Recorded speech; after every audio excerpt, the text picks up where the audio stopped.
O sea, cuando te vayas a empezar, esta la cierras ahí a la X, vale, y abres la tuya. Lo elegís y ya está, ¿vale?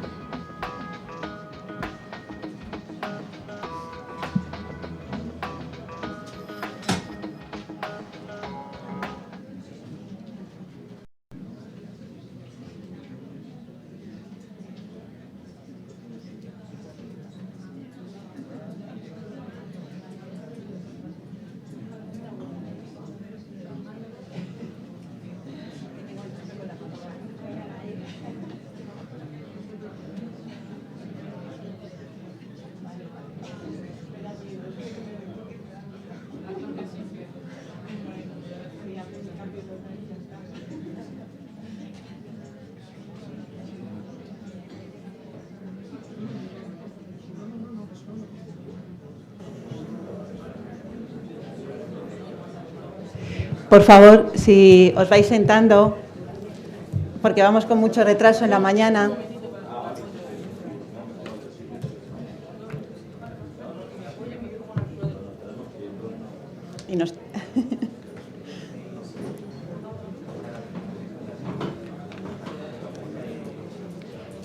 Bueno, en esta mesa vamos a hablar de las nuevas perspectivas sobre la vivienda para toda la vida, o como dice aquí, para envejecer en casa. En los modelos de la vivienda, pues en la mesa tenemos dos arquitectos que nos van a dar una visión sobre esas perspectivas de la nueva vivienda, ¿no? No, de las nuevas perspectivas, que no quiere decir que la vivienda sea nueva, sino que la vamos a desarrollar en viviendas ya existentes como en viviendas nuevas, ¿no? Yo quería empezar con un caso, con una experiencia personal en el CEAPAD, pues en una de las visitas que hicimos a petición de un usuario para adaptar el portal, porque para llegar hasta el ascensor había unos peldaños. Cuando llegué a la vivienda, al edificio de viviendas, en el portal había una rampa que no cumplía con las condiciones de accesibilidad, como os podéis imaginar, ¿no? Y estaba visitando, tomando datos sobre el portal, y se me acercó una vecina, una señora mayor. Ayer estaba en las jornadas de 50 plus, diría una señora 50 plus, pero como hoy estoy en el inserso, diré que era una vecina de 60 y más, ¿no? Y me contó la vecina, me dijo, anda, pues yo esta rampa ya no la uso. Dice, me pegué un trastazo en ella, qué torpe he sido. Y yo pensé, no eres torpe, es que no estamos preparados todos para subir el Everest, ¿no? Porque realmente la rampa no cumplía ninguna condición. Pero sí que refleja esto que hemos venido hablando durante esta mañana, que muchas veces no somos conscientes de que el problema no está en nosotros, sino en el entorno, ¿no? Y que es el entorno el que se debe adaptar a nosotros y no nosotros al revés, porque esa adaptación al entorno muchas veces supone reducción en las actividades que desarrollamos en el día, ¿no? En el día a día, ¿no? Entonces, el conocer que hay problemas probablemente lo sabemos todos, pero el conocer que existen soluciones a esos problemas es algo que muchas veces no sabemos, ¿no? Y por eso es importante jornadas como las de hoy, ¿no? En las que se nos dan a conocer este tipo de soluciones a los problemas que tenemos, ¿no? Por eso, en esta mesa, pues yo creo que tanto lo que nos puede presentar, bueno, Marta Cardona a mi derecha, que trabaja en un estudio en Barcelona, un estudio de arquitectura que lleva muchos años trabajando en temas de accesibilidad y llevando a cabo experiencias de adaptación de viviendas muy importantes, ¿no? Y además a veces con poco presupuesto. Se ha hablado de que la necesidad de adaptación de las viviendas exige a veces demasiado dinero, ¿eh? Hay veces que lo que exige es una buena gestión, y yo creo que el ejemplo de Marta, del trabajo que realizan en su estudio, es ejemplo de una buena gestión, y ella seguro que nos lo va a hacer llegar, ¿no? Cómo llevar a cabo esas soluciones. Y por otro lado tengo a la izquierda a Aitor, perdona Aitor, se me olvida tu apellido, Aitor García, que pues le llevo mucho tiempo conociendo, porque él, desde que terminó, o incluso antes de terminar en la Escuela de Arquitectura, pues ha tenido relación con el CEAPAD y con el Inserso, y siempre ha estado interesado en temas de accesibilidad. Hoy le toca estar aquí arriba en la mesa, pero hay veces que en muchas ocasiones ha estado abajo, pues escuchándonos, ¿no? Y él nos va a, bueno, está haciendo un doctorado sobre viviendas accesibles o sobre nuevos modelos de vivienda, nos lo va a explicar él mejor. Y yo creo que nos va a presentar esa nueva perspectiva de la que estábamos hablando, ¿no? Bueno, pues a mí, antes de... nos harán una presentación ambos, después tendremos un pequeño coloquio, pero sí que me gustaría lanzaros una pregunta para que luego podamos establecer ese coloquio, ¿no? Aquí estamos profesionales intentando dar una respuesta a la vivienda, pero nos hace falta saber qué es lo que quieren los usuarios. Nosotros nos lo podemos imaginar o podemos pensarlo sobre nosotros mismos. Y sí que la pregunta que me gustaría haceros es ¿qué es lo que queréis vosotros de vuestra vivienda? Porque a partir de ahí es donde podemos buscar soluciones. ¿Qué le pedís vosotros a vuestra vivienda? ¿Vale? Bueno, pues dejo la pregunta en el aire y Marta va a empezar la presentación. Sí, donde tú quieras.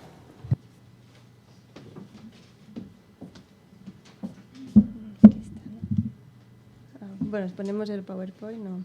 Bueno, muy buenos días a todos. Nieves, muchas gracias por la presentación y gracias al... ¿Está abierto esto? Sí.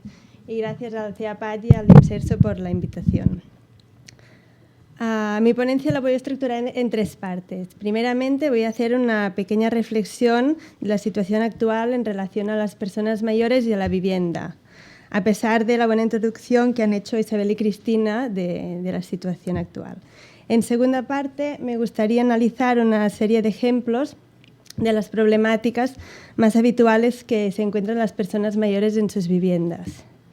Y ya para finalizar, me centraré en los programas de adaptación funcional.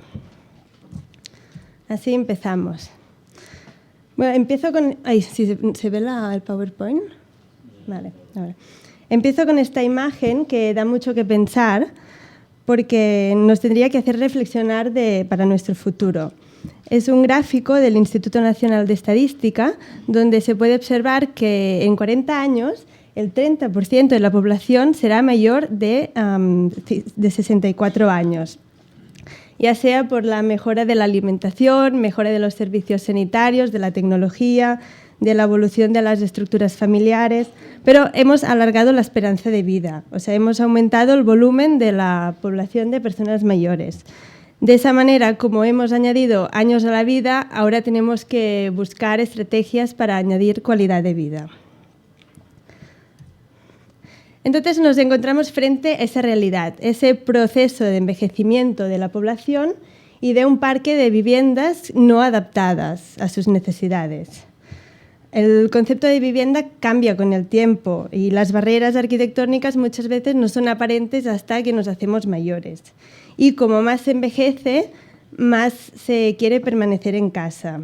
Porque la casa no es solo el techo, es también el lugar donde nos vienen a visitar la familia, los amigos, donde se almacenan un montón de emociones, de recuerdos, y ya más allá de la vivienda, pues hay toda la red esa social del vecindario, las tiendas, el mercado, etc.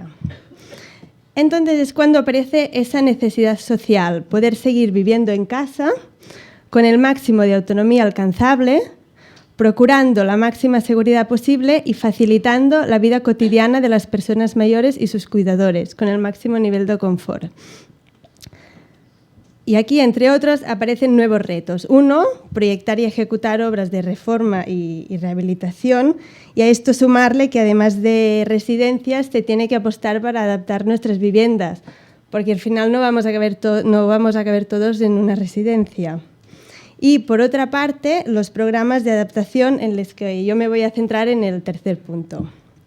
Antes de empezar a explicarlos, me gustaría dedicarle unos minutos a observar una serie de problemáticas que se encuentran las personas mayores en sus viviendas.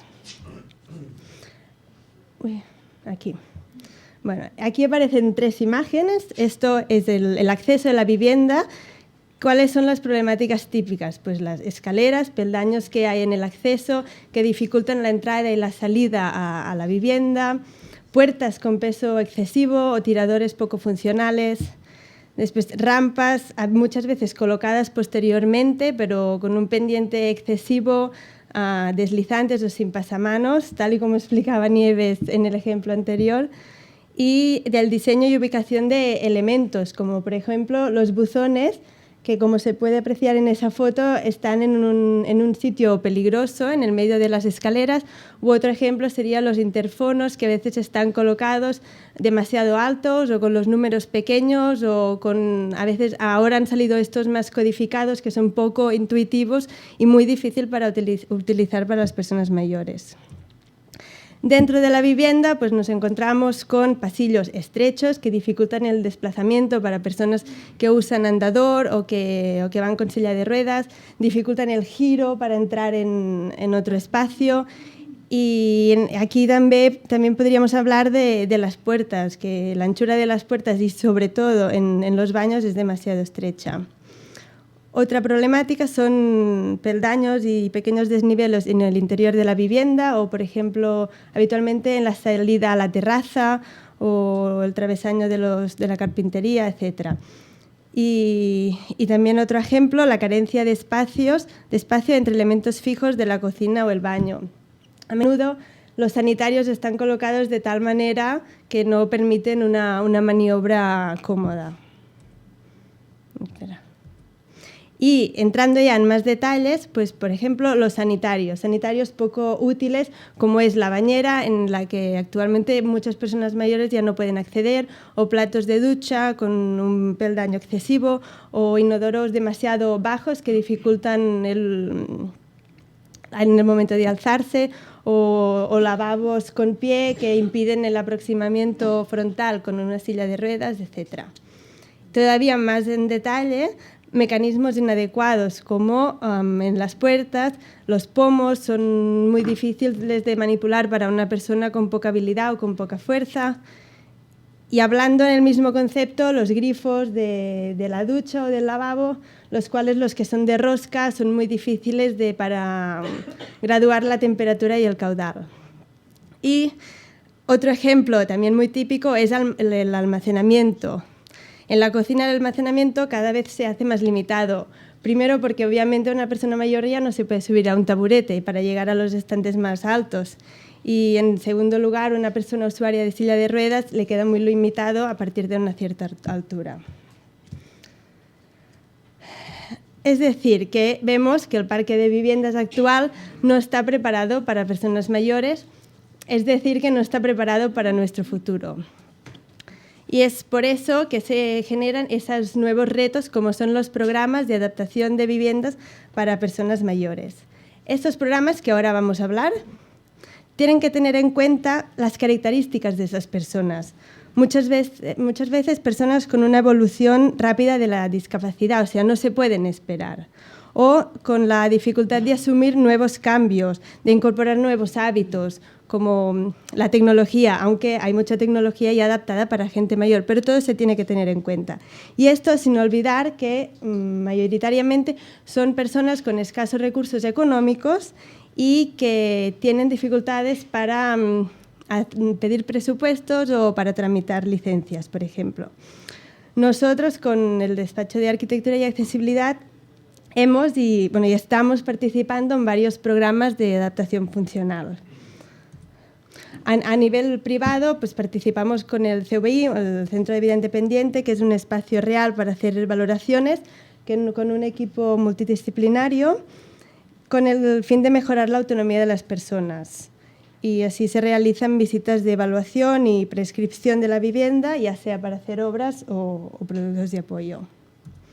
Entonces, como programas públicos de gran impacto, existe el programa de soporte personal a personas mayores de la vivienda, en el que participamos con el Centro de Vida Independiente, que tiene el convenio con el Ayuntamiento de Barcelona, y con el fin de realizar intervenciones puntuales dentro de la vivienda. Siempre se actúa dentro de la vivienda para mejorar aspectos relacionados con las actividades de la vida diaria, la autonomía personal, la seguridad de utilización y la habitabilidad, a través de obras o de ayudas técnicas.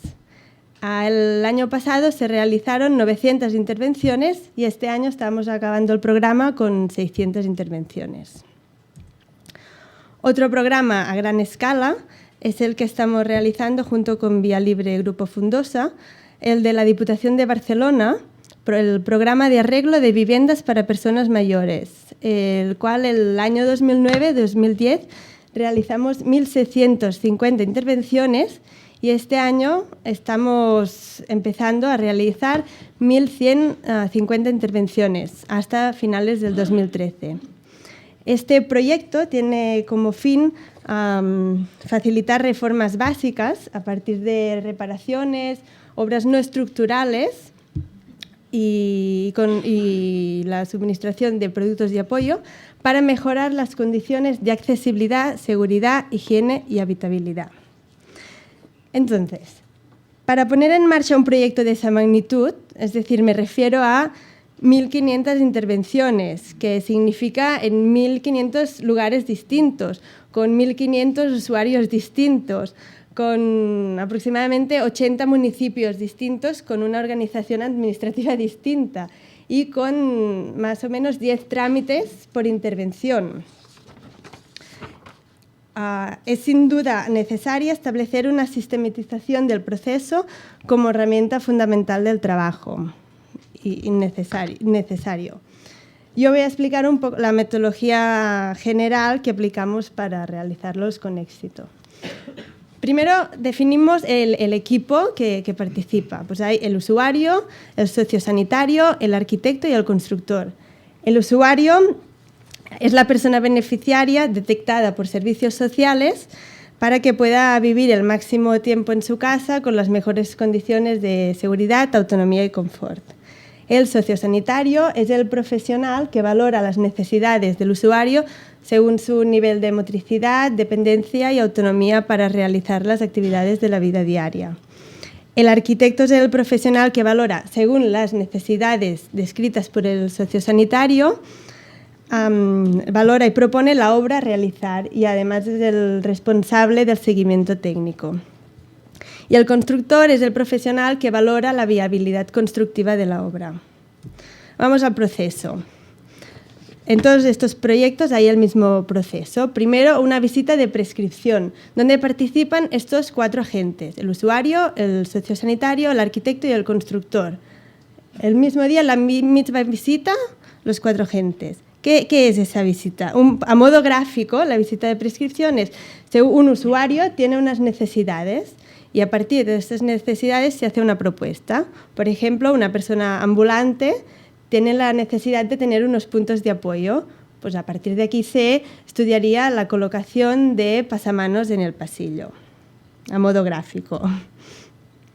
Después de la prescripción, pues vamos al consenso, que es entre los 4 agentes, porque como hemos dicho antes, las personas mayores a veces tienen dificultad para asumir nuevos cambios y aunque la propuesta por el arquitecto y el sociosanitario sea hacer una redistribución total del baño y quitar el bidé, quizás la persona mayor no quiere porque no puede asumir el cambio de eliminar el bidé en las actividades de su vida cotidiana. O sea, un consenso y desde allí ya se sale con la propuesta definitiva.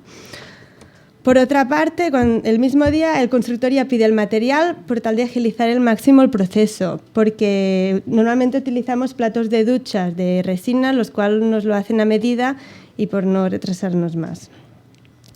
Entonces viene el presupuesto. Este es el punto más importante para sistematizar, ya que no es lo mismo hacer un presupuesto de 2 millones de euros que hacer 1.500 presupuestos de 2.000 euros. No es lo mismo, es necesario sistematizar. Ahora lo voy a explicar cuando acabe el proceso. Por otra parte, se hace el plano totalmente detallado porque por eso se ha hecho una visita de prescripción con el sociosanitario, detallando la altura de la barra hasta la altura y la ubicación del soporte del teléfono de la ducha, todo detallado. Después viene la licencia, que la tramitamos nosotros con la autorización del usuario. Y esto siempre depende del municipio, del tipo de obra que se tiene que hacer.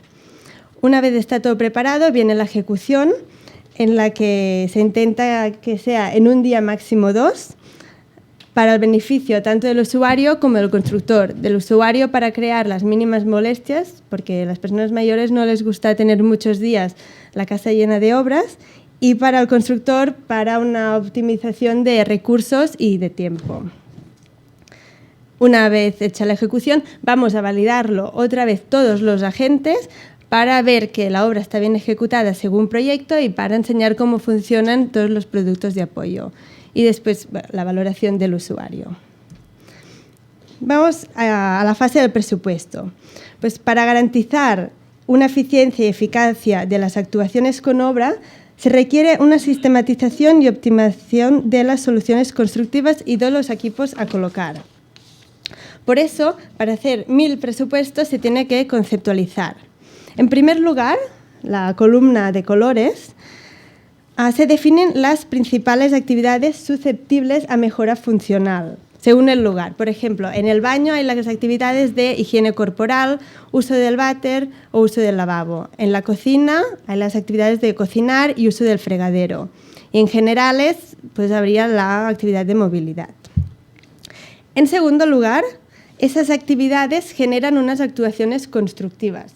Por ejemplo, la actividad de la higiene corporal podría generar la actuación constructiva de sustitución de bañera por ducha, o podría generar la actuación constructiva de adaptación de la ducha o adaptación de la bañera.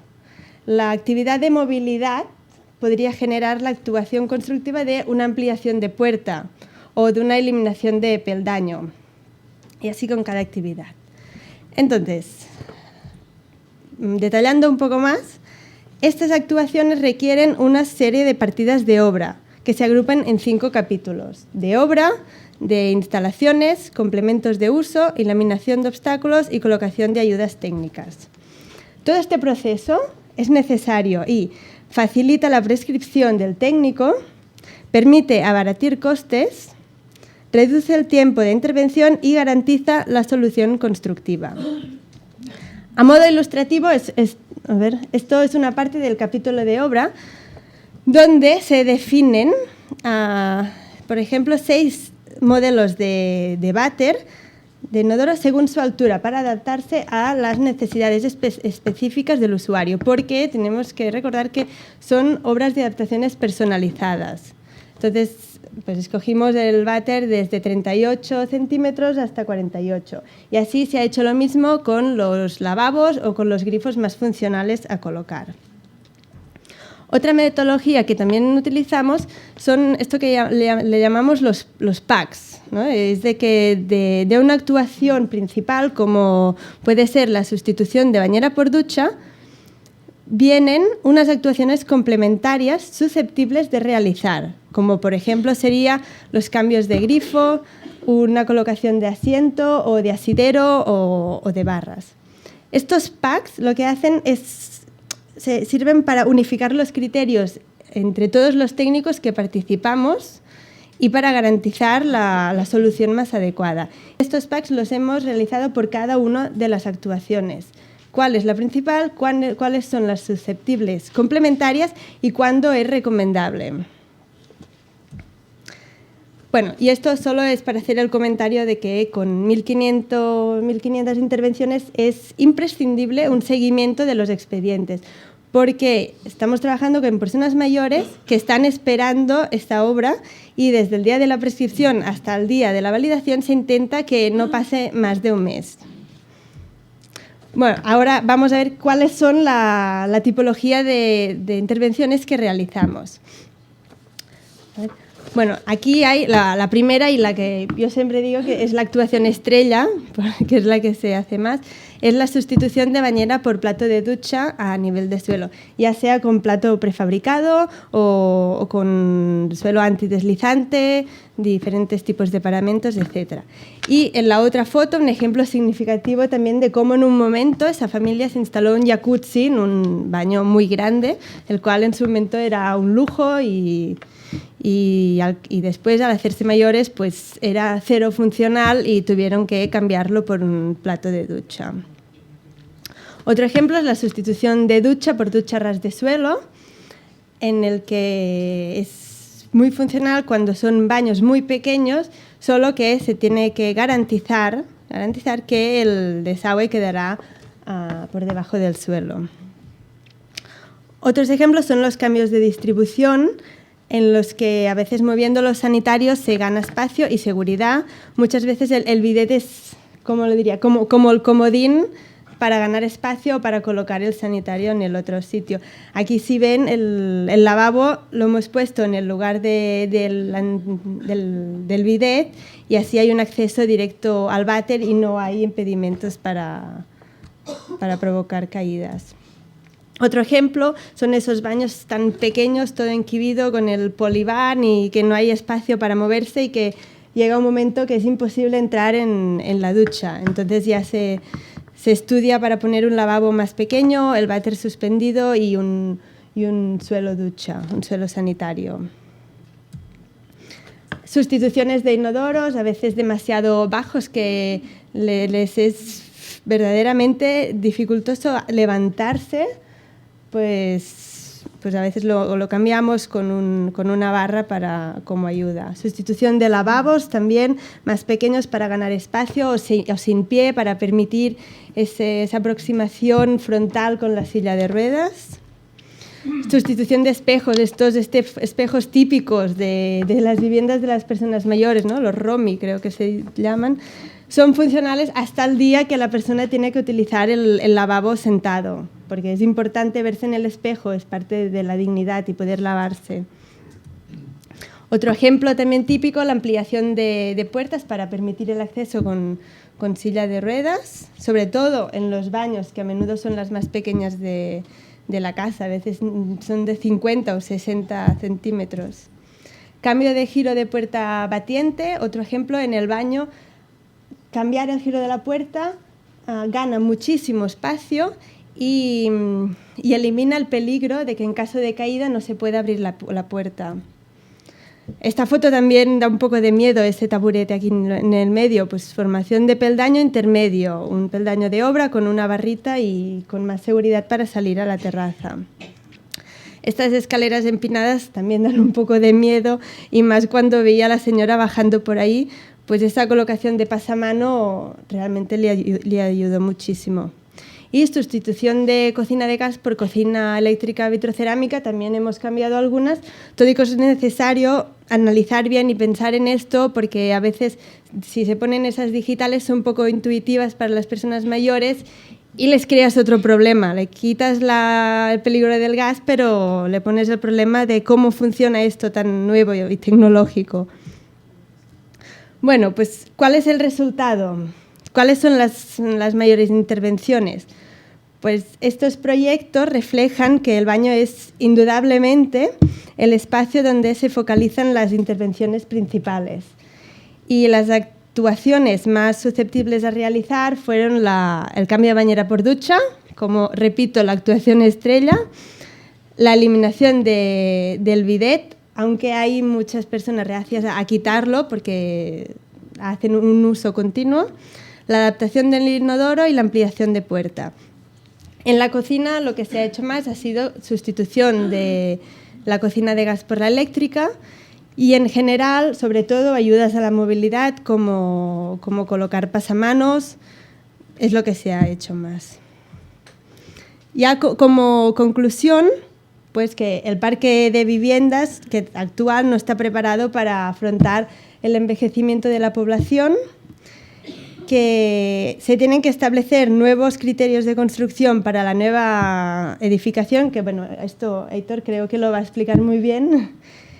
Después que existen programas a gran escala para dar respuesta a esta problemática, como son los programas de adaptación funcional de la vivienda, que para hacer estos programas es muy importante sistematizar. Y ya para finalizar, bueno, que tenemos mucho trabajo que hacer si queremos seguir viviendo en casa con autonomía, seguridad y confort. Bueno, pues ya está. Muchas gracias.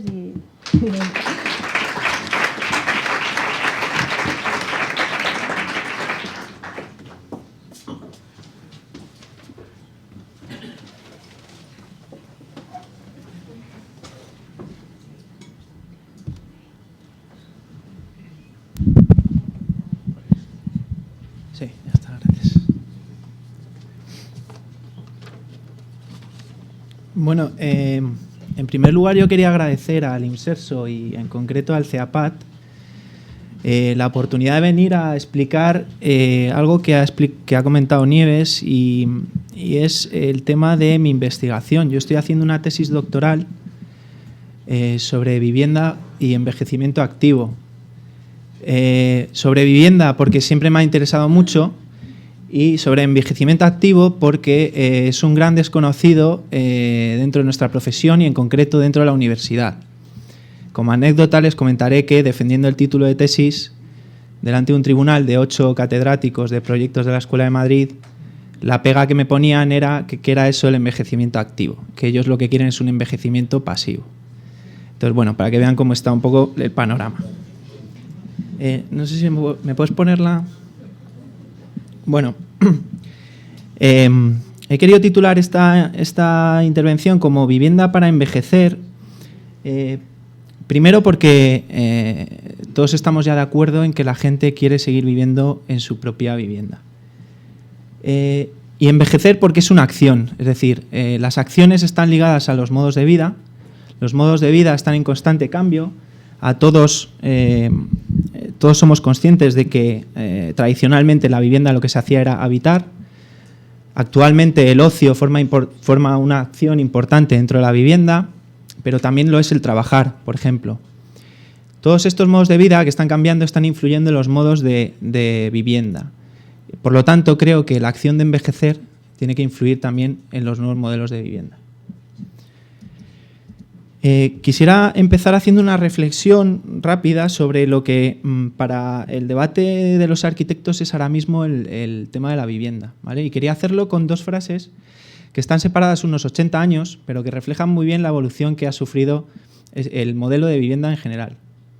Esta frase, que es "la vivienda en nuestro tiempo aún no existe", la pronunció Mies van der Rohe, que fue uno de los maestros de la arquitectura moderna en los años 30, y precisamente hacía referencia a la necesidad que la sociedad tenía y que demandaba por parte de los arquitectos de solucionar una serie de problemas que en aquella época eran, bueno, había mucha infravivienda, estamos en el periodo de entreguerras, con lo cual necesitaban construir vivienda con soleamiento, ventilación y todo este tipo de cosas que todos ahora mismo gozamos en nuestra vivienda. Pero enfrentada a esta, me gustaría poner la de Josep Queclàs, que precisamente jugando con la frase de Mies, 80 años después, hace referencia a que efectivamente hemos construido mucha vivienda, pero está obsoleta y no es la de nuestro tiempo. Responde a patrones y a cánones que tienen 80 años. Esto, por ejemplo, es un dibujo de Alexander Klein, también de los años 20, donde precisamente demostraba o explicaba cómo la vivienda se puede convertir en un patrón, se puede exportar y se puede generar de manera que resolviera los problemas básicos de construir mucha vivienda en muy poco tiempo. El problema es que todos estos patrones estaban basados en una unidad social que era la familia, ¿vale? La familia actualmente ya no existe como tal, existe pero en proporciones muy distintas, ligada a estos modos de vida. Existen muchos tipos de familia y muchos modos de vida, con lo cual la vivienda se ha quedado obsoleta. En realidad estos modos de vida ligados estas viviendas ligadas a estos modos de vida que están en constante cambio, yo creo que donde nos tenemos los arquitectos que centrar es en los usuarios, porque son los que realmente se adaptan a los cambios y son los que realmente están demandando nuevos modelos de vivienda. En concreto, el colectivo de personas mayores, que empieza a ser consciente de que las necesidades que van a tener o que ya tienen están superando a su capacidad de adaptación. Esto es importante porque son los que realmente están empezando a demandar el modelo y lo están exigiendo. De modo que nos encontramos un nuevo usuario que demanda un nuevo modelo. Como nuevo usuario, simplemente quería puntualizar esta cita de Harry Moody, que es de los finales de los años 80, que habla de la abundancia de vida y precisamente presenta a este nuevo usuario, que son las personas mayores. Se empieza a tener conciencia de lo que supone la revolución demográfica, pero lo plantea como una posibilidad. A mí esto es lo que me parece interesante, porque frente a el modo tradicional en el que se ha contemplado la vejez y el envejecimiento, desde los mitos griegos de... No sé si se ve o no se ve. Sí. el mito griego de Eos y Titono, en el cual la diosa griega le pide a Zeus que convierta a su amante en inmortal, pero con la mala suerte que olvida pedirle también la juventud eterna, con lo cual su amante sigue envejeciendo infinitamente, ¿no? Eso genera, digamos, la parte positiva es la diosa, que siempre es joven, la parte negativa es el envejecimiento. O la representación alegórica que siempre se ha tenido en las edades del hombre, por la cual a partir de los 50 años el sentido es descendente, ¿no? Afortunadamente todo esto está cambiando. Ya, digamos que se ve a las personas mayores de otra manera y se están empezando a romper tabúes, incluso como el tema de el cuerpo femenino en la edad adulta, ¿no? Este tipo de usuarios en realidad lo que buscan es un servicio que les ayude a estar física y mentalmente activos, no unos servicios que cuiden de ellos cuando están enfermos. Por lo tanto, hablando del nuevo modelo ya, el que se viene denominando housing, tengo que decir que dentro de mi investigación encontrarme con este término me ha supuesto un problema grave. En primer lugar, porque housing desde el punto de vista arquitectónico no significa nada, o más bien significa todo, ¿no? Hablar con un arquitecto de housing es como hablar de todo lo que es vivienda. Sin embargo, se ha incorporado dentro de esta reflexión que estamos haciendo y que tiene que ver con el envejecimiento, ¿no? Y luego hay otra reflexión por detrás, que es si es un nuevo modelo o no. Bueno, el origen surge en los años 60-70 como una alternativa a los modelos institucionales en Europa, se ha ido extendiendo por todo el mundo, y la realidad es que ha generado multitud de terminología. Una terminología que, como el propio modelo se ha desarrollado en distintos países de forma distinta, a veces es inconexa, pero que en realidad tiene una serie de características comunes. En primer lugar, es, como decía, una alternativa a los modelos institucionales. Por supuesto, ofrecen a los residentes un concepto de hogar, de vivienda. Promueven la independencia, intentan mejorar la calidad de vida de los usuarios y, aparte, reducir el aislamiento social. Desde el punto de vista arquitectónico, a mí lo que me interesa es, primero, que se separa lo que es el espacio físico, la arquitectura, es decir, la vivienda, de los servicios. Esta es la gran diferencia con los modelos institucionales, y lo que produce es que los servicios se adapten a las necesidades de los usuarios, se produce una especialización. Por otro lado, estamos hablando siempre de vivienda colectiva, y estos modelos hacen especial hincapié en la convivencia. Y luego, por último, están impulsados generalmente por los propios usuarios, hay participación. A mí este punto, como arquitecto, como joven arquitecto, me parece muy interesante. Es decir, creo que los arquitectos tenemos que recuperar el diálogo con la sociedad. Tenemos que recuperar al usuario, escucharle, hacerle partícipe del proceso y definir un nuevo modelo. Como decía, esto del housing, a mí en este punto me resulta difícil de utilizar, pero prefiero definirlo, ¿no? Como las viviendas diseñadas con esta capacidad de adaptarse a los cambios que sufre el individuo y, por supuesto, las necesidades de asistencia en el momento en que las tenga, de tipo social o sanitaria, pero para permitirles una mayor autonomía e independencia, ¿no? Yo de momento las estoy llevando viviendas especializadas, ¿no? ¿Y especializadas en qué? Bueno, pues especializadas... A ver. Primero, en adaptarse a las necesidades. De esto ya hemos hablado, ¿no? Estos son, por ejemplo, el grupo de viviendas con servicios. Esto en realidad no es una vivienda específica para personas mayores. Estas viviendas pueden servir a cualquier tipo de persona. Están, digamos, relacionadas con el grado de independencia del usuario. Luego están las especializadas en la atención a las personas mayores. Aquí ya sí empieza a haber ciertos servicios que, aparte de ser comunes, pueden especializarse y atender a personas mayores. Son las que he denominado viviendas con apoyos. Y por último, unas especializadas en el cuidado de las personas mayores. Aquí ya estamos hablando de dependencia. Lo que voy a poner ahora, que son algunos ejemplos, no están necesariamente en este orden. Hay un poco de todas, están mezcladas, porque en realidad esta es una categoría, digamos, teórica, ¿no? La realidad es que este tipo de viviendas suelen darse o deberían darse mezcladas, juntas, y definir el modelo. En los ejemplos que vamos a ver los he intentado aproximar a distintas escalas, a las escalas con las que se suele trabajar en vivienda y en arquitectura, ¿no? Por un lado, el contexto urbano, después el entorno urbano, el edificio y la vivienda. Con respecto al contexto urbano, aquí hay una reflexión que yo creo que todos deberíamos hacer y es sobre, lo primero, el medio en el que vamos a incorporar este tipo de viviendas. Si es el medio rural o es el medio urbano.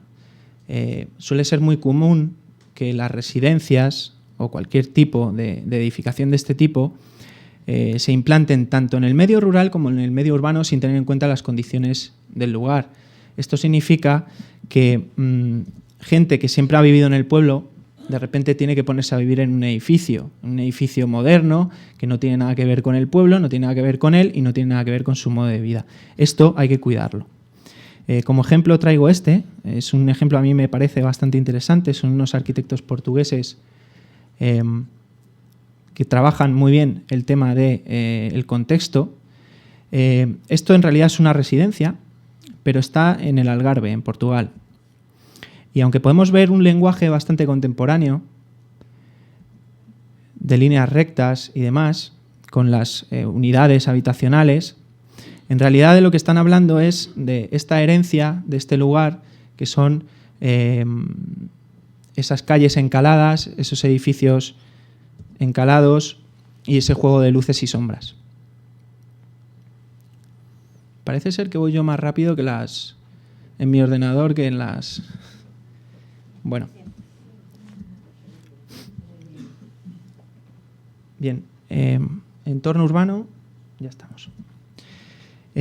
Con respecto al entorno urbano, aquí la reflexión yo creo que es bastante más interesante en el sentido de que la solución, una de las posibles soluciones, pasa por aumentar la densidad en algunos casos, pero fundamentalmente por aumentar la diversidad. En este sentido, lo que he traído son algunos ejemplos de un trabajo que hicimos en la universidad comparando los nuevos proyectos urbanísticos que se han dado en Madrid, en este caso era San Chinarro, pero es extensible a cualquiera de los PAUs, comparándolo con lo que es el resto de la ciudad tradicional. Entonces, por ejemplo, nos dábamos cuenta de que hay una séptima parte de población en estos PAUs que en el distrito centro. Que el barrio Salamanca tiene 5 veces más densidad. Si nosotros pensamos en el barrio Salamanca, entendemos el comercio, entendemos la vida de barrio, entendemos lo que está pasando en ese barrio. Sin embargo, teniendo 5 veces menos de densidad San Chinarro, no sé si habéis pasado por ahí, entenderéis perfectamente a lo que me refiero. O, por ejemplo, la vía principal de San Chinarro mide el doble que la Gran Vía de Madrid. Esto, desde el punto de vista urbanístico, lo que genera son este tipo de imágenes, que son calles que no forman calle. Son calles en las que lo único que hay son vallas y que son el resto que queda cuando se traza la vía rodada, ¿no? Claro, esto genera una ciudad que yo creo que obliga a reflexionar en el sentido de que si esta es la nueva vivienda que estamos generando y aquí es donde queremos que las personas mayores vivan, desde luego no es nada amable. Pero no es nada amable ni para las personas mayores ni para ninguno de nosotros. Tengo que decir también que esto es, en mi opinión, un campo de trabajo muy interesante y que se puede solucionar fácilmente. Principalmente añadiendo densidad y diversidad. Hay que tener en cuenta que en los PAUs el 90% de las viviendas están dirigidas a familias y lo que se da es una situación bastante extraña por la cual los abuelos son los que tienen que ir a San Chinarro a cuidar de los niños, estos abuelos canguro, por lo tanto los que están disfrutando del barrio son los abuelos cuando no son los que viven ahí, ¿no? Bueno, con respecto al edificio, hay otro tema interesante que es el tema de la convivencia, que ya hemos hablado de él, y de la diversidad, ¿no? A mí siempre me parece interesante reflexionar sobre el tema intergeneracional o el tema de convivencia, ¿no? y pensar en la imagen que tenemos todos de un edificio tradicional, por el cual convivía muchísima gente y se dan situaciones muy interesantes, porque bueno, cada casa era un mundo, ¿no? con respecto a eso, no solo se trata de convivir dentro del edificio, sino la convivencia del propio edificio con el entorno. En ese sentido, he traído algunos ejemplos de Holanda, por los cuales el edificio empieza a formar parte del barrio en el sentido de que incorpora, por ejemplo, dotaciones, como pueden ser centros de día y demás, que es algo común aquí, pero además incorpora comercio y demás. Este es otro ejemplo en Holanda, con un supermercado. Por lo tanto, la vida del barrio empieza a girar en torno al edificio. Eso es lo que favorece realmente la convivencia. Otro tema importante dentro de la convivencia, que todos estamos de acuerdo, es las zonas comunes del propio edificio. Está claro que tiene que haber esas zonas controladas donde la gente pueda reunirse, donde pueda relacionarse y donde pueda, de alguna manera, colonizarlas y trabajar en ellas, ¿no?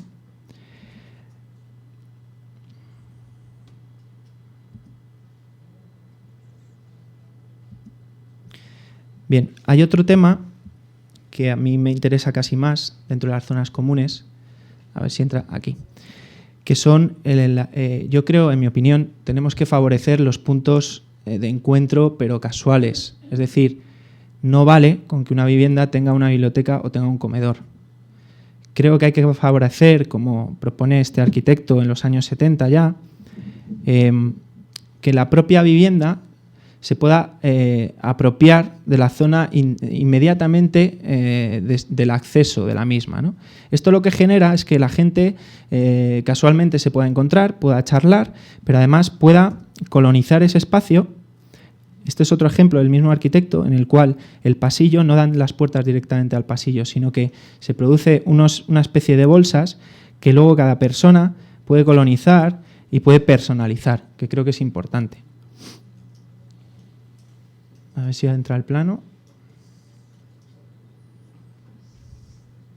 Bueno, aquí veis un poco el pasillo, cómo las puertas no dan directamente al pasillo y eso genera que los propios usuarios colonicen esa zona. Claro, en el momento en que alguien puede utilizar esa zona, aun siendo común, la personaliza y por lo tanto la cuida. Esto es importante también. Muchas veces estamos viendo en vivienda colectiva que el gran problema es la cantidad de espacios comunes que hay, pero que son impersonales. Esto hace que la gente no lo cuide y se degraden. Por lo tanto, permitir que la gente se acople de esos espacios y los cuide es importante. Con respecto a esto, otro ejemplo, por ejemplo, aquí en España, este ya es más reciente, no sé si apreciáis cómo el pasillo, en vez de ir recto, va produciendo unas bolsas que permiten el acceso y la estancia justo antes de la vivienda. Este es el aspecto exterior. Este ejemplo en concreto está en Mallorca y además tiene un centro de día y forma parte bastante activa del barrio. Otra relación bastante interesante del propio edificio es con el exterior. Cuando un arquitecto se plantea el que la persona que está dentro de la vivienda va a pasar mucho tiempo ahí, tiene que reflexionar sobre si realmente las dimensiones o la colocación de la vivienda va a permitir el que se pueda ver el exterior desde una cama, desde una silla o estando de pie. Para una persona que pasa el día entero en su habitación o en su vivienda, el poder mirar al exterior desde la cama ayuda bastante.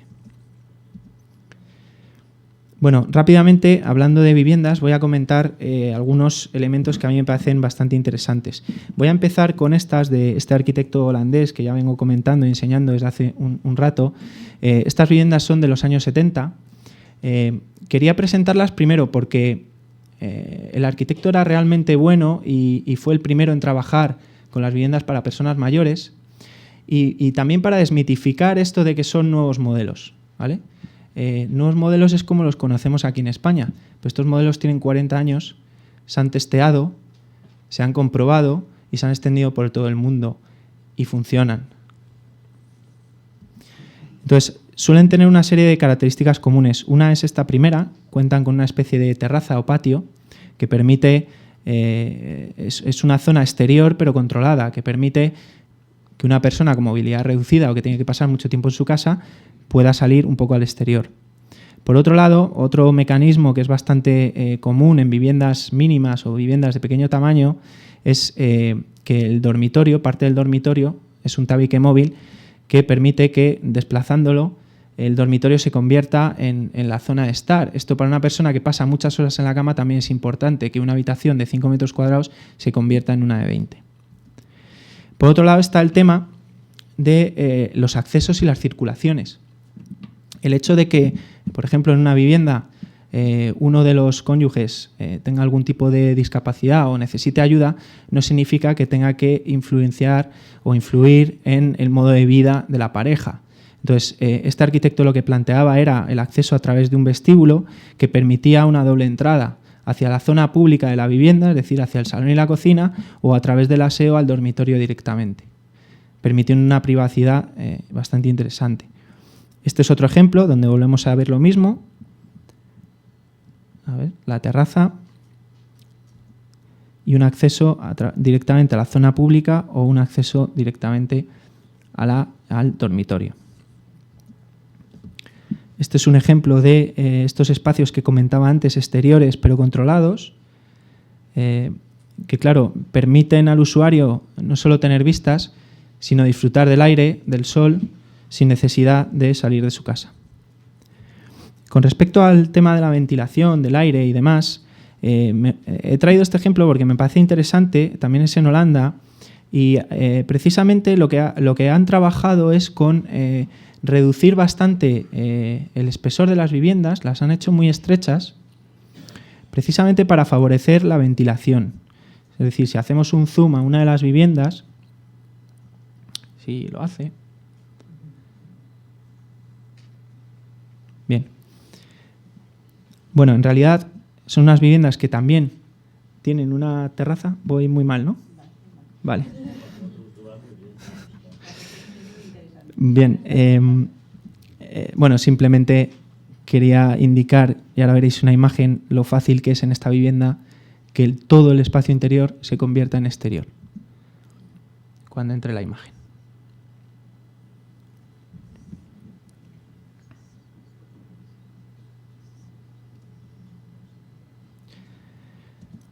Bueno, y por último, ya para terminar, quería traer unas viviendas, son de unos arquitectos jóvenes de aquí de Madrid. Me parecen interesantes porque no solo plantean situaciones como las que acabamos de ver, sino que han reflexionado sobre el propio concepto de vivienda. El título era Vivienda para envejecer, modelos y tendencias. Bien, en mi opinión, las tendencias deberían ir por aquí, ¿no? Si os fijáis, ahora cuando aparezca el plano, son unas viviendas que también funcionan en corredor, como la mayoría de las que hemos visto, pero la reflexión está en la propia unidad. A ver, aquí está. Bueno, ellos lo que plantean es precisamente entrar. A ver. Perdonar, pero no solo entra mal, sino que se ha vuelto loco.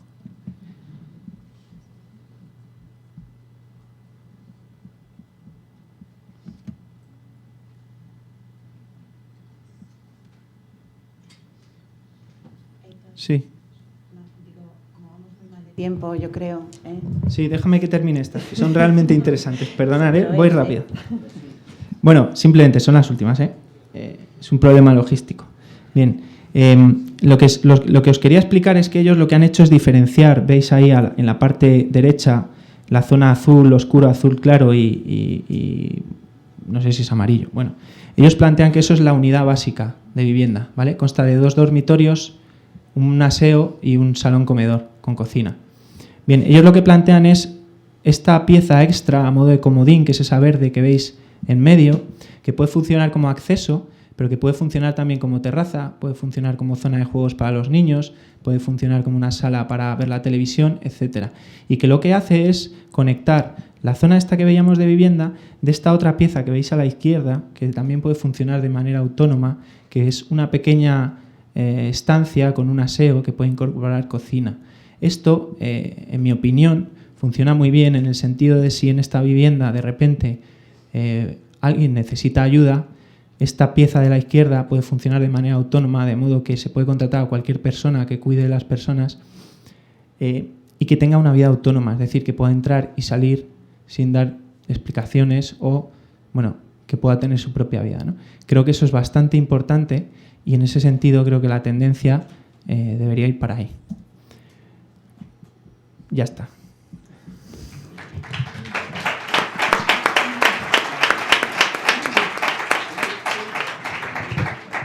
Muchas gracias a los dos. Yo creo que han sido dos visiones muy interesantes, una desde la experiencia práctica y otra desde la investigación, ¿no?